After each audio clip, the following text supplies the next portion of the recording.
give Moses a long sword to fight Pharaoh. God was all God wanted. He used what Moses already had. Oh my gosh. And he used it, a dead wooden stick, to show his power, not just to Pharaoh, but also to Moses. Oh. God often calls us to service with what we already have. God does not call the equipped, but he equips the called. And all God is asking for us is just trust and obedience.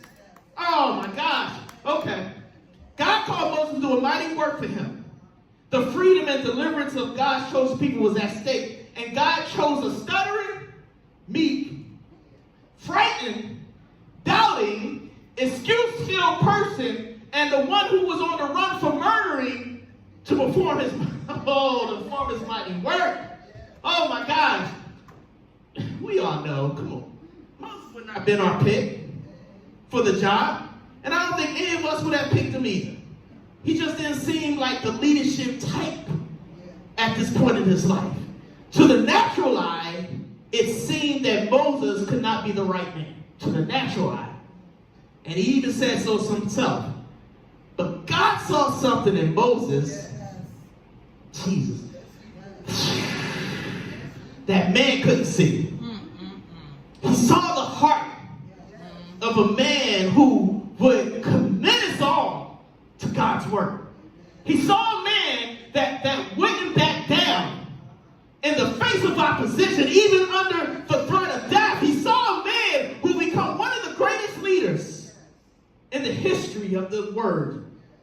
And I'm so glad, people of God, that God can see what man can't. Oh my God. Man will look upon us, you and I, and say, you won't amount to nothing.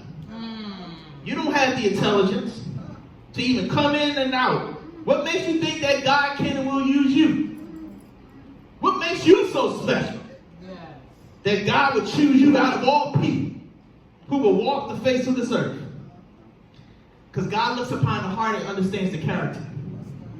God sees how the weaknesses can be turned into strength. Come on. And how doubts can be changed to trust and faith. How defeat can be made into victory. Thank you, Lord.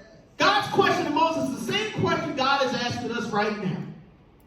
What's that in your hand? What is that you have that I can use to show my power and glory through your obedience to me? Why do you think that? Why do you think he